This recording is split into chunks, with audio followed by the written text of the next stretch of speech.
Good morning, students. It's Sunday. This is about the fourth time I've ever been to this river, and I thought it would be a great place to do that lecture we talked about. But first, we have some house cleaning business to take care of. The front row asked me to give them a shout out. I can't say your names because of FERPA, but shout out. Okay, when you write your speech, there's a couple of things you got to think about. There's three parts to the speech. There's the introduction, the body, and the conclusion. Please keep in mind, there is not a Roman numeral to the introduction or the conclusion. It's its own little world, kind of like an island. Think of it as a little Bahama, okay? It's not a continent. So, in the introduction, there's four components. Look at the beautiful river. Okay, the first one is the attention getter. This is how you're going to start off your speech. But be sure you write the attention getter last, because you don't know what you're going to do until you've written your speech.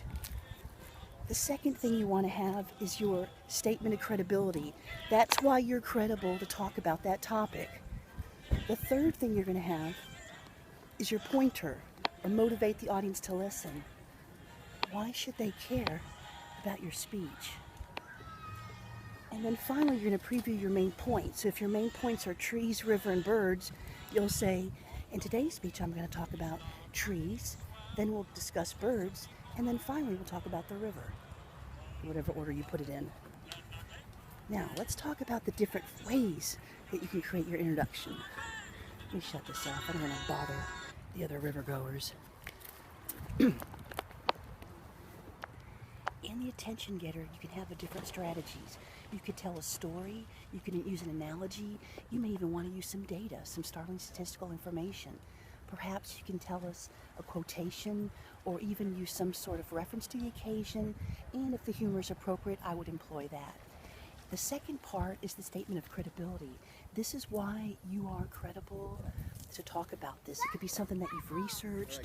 If you've gone through something that was a negative experience, let's say someone in your family was hurt by a drunk driver, that's called reluctant authority. You're an authority in something that doesn't necessarily suit your interest to be an expert in it.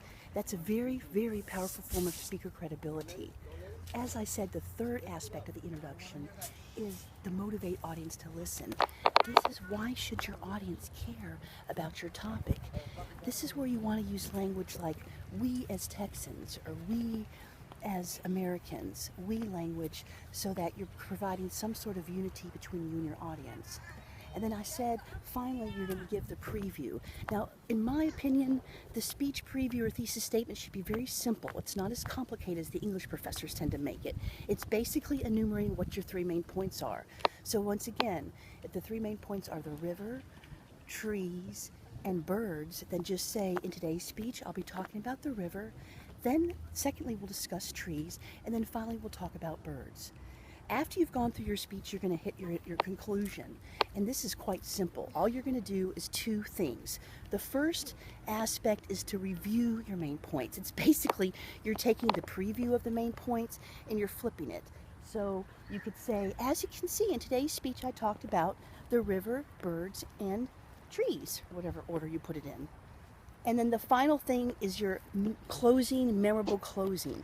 This is the big finale that you leave your audience with. It should be something to have them consider what you've been talking about and maybe even motivate them to do a little bit of research on it or to do what you're asking them to do in the speech.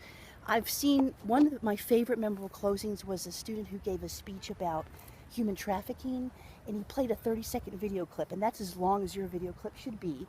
And it was a video clip by a man who was an undercover activist trying to help these kids, and he was talking about how he saw this poor girl who was in captivity, and he wanted to bust her out so bad, but he was posing as an undercover person, and so he named his organization Red and then the number, because that was the little number they had on the banner of the girl. And it was such a riveting clip. It gave full context to his topic. It gave a personal discussion of this poor little girl's life, and basically the whole class was crying after the clip. So that's the kind of memorable closing you want. Now, it doesn't have to be sad. It could be happy and motivational. It's your speaking style. The last thing I want to talk about are the different organizational patterns that you can employ in your informative speech. But before then, we're going to go ahead and take a look at this tree. Isn't that a big daddy? Isn't that beautiful? That's my town. There are 3 primary organizational patterns that you can use. The first one is spatial.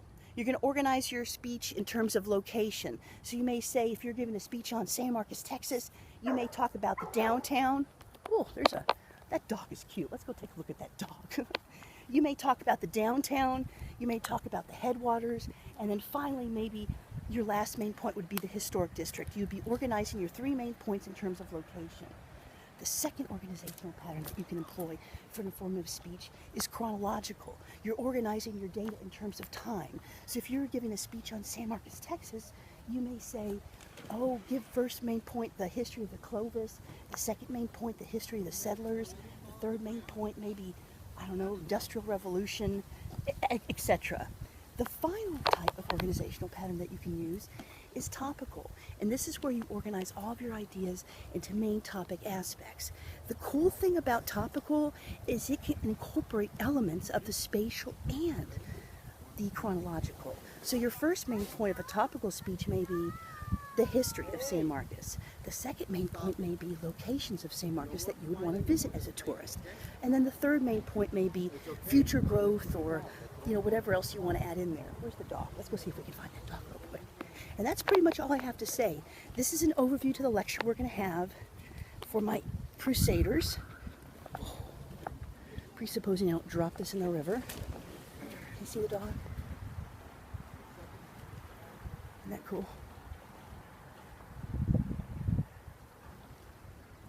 All right, y'all study hard. Okay, students, I wanted to stop off and talk to one of my speech homies, and she's got some advice for you. The secret to a good speech is to know your audience, and that is the key. She's a big Giants fan, so if you were giving a speech about on Dallas game day in San Marcos, Texas, speech, what are they feeling about the topic you're going to discuss, and therefore you can fine-tune your persuasive argument towards your actual audience. Because if you're talking to somebody and they're already on the same page as you, then those are arguments you should leave out of the speech. But if you really want to be persuasive, you really do need to know your audience. And that's Speech 101. She's absolutely right. You can do a survey to find that out. Yes. Your research should let you know that. Yes. And general demographics. We can understand things about general demographics, about generational, what inspires generations and what motivates different generations. And so, just not your own generation, and not just the students in your own cohorts. You have to think about others in the room as well. So that's awesome. And that's that notion of semantic noise that we talked about with the speech communication model. Remember, your grandmom doesn't know what the word LOL means, so that's a wonderful commentary. Y'all have a blessed day. This shout out from Lisa Marie and Amy. Public speaking. Yes. Amy, what kind of suggestions would you have for us for an audience to, what could a student do to know their audience? Well, you can take a general survey of the class, maybe even write up a little informal survey, give it out before your speech, so that way you have a better understanding of what your audience already knows and what you need them to know. She's absolutely right. In addition to a survey, a written survey, you can use Google Docs and send that out, and then you can actually generate that in Excel form. Could you tell us a little bit about generational aspects that students should think about in terms of their audience members? Yes, well, there's different things that motivate every generation. And your particular generation has certain things that motivate them. But that's not going to be the only, those are not going to be the only members in the audience, most likely. There's going to be other generations in the audience. So you really do have to consider what the other people think, what motivates other generations, and especially if it's a persuasive speech, because persuasion, it requires that you absolutely know your audience. Amy's right, and that's that notion of semantic noise that we talked about in week 1. Remember, we talked about using LOL with your grandma if she doesn't know that language. No, that's so... and I'm of a different generation than most college students, and there are certain things that I still have to go, what did that mean? I don't understand that. And I'm not that far off, so it's probably the most pivotal thing as a speech major that I had to learn was to know your audience. She's absolutely right. And if there's a word that your audience doesn't know, just give them a working definition. Yes. So, well, I appreciate Amy Powell taking some time to give us some audience-centered information. And you guys have a blessed day. Peace out from San Marcos. Goes credibility. Make sure that you're using accurate sources, number one. And then if you're using recent information, make sure that it's from a credible source. It's pivotal that especially if you're using the internet, as your main research tool, there's a lot of misinformation out there. So in order to be taken seriously, you have to make sure that your source is A, credible, and that you do truly understand the material. Do you think Wikipedia is a credible source, Amy? That's very debatable because it's editable. You know, That's people right. can edit it. They can go back in there and they can change the information. If you find something on Wikipedia that you find to be persuasive, or you think it's a good argument for your case, well, find additional sources in order to add to that. I mean, Wikipedia, not the worst source, but there are certainly better sources. Absolutely, she's right. Just use the secondary sources that they use. Follow the paper trail Yes, on Wikipedia. all the way to the very bottom at Wikipedia, you'll find out where they found that information. And, you know, more information makes you, you know, more authoritative.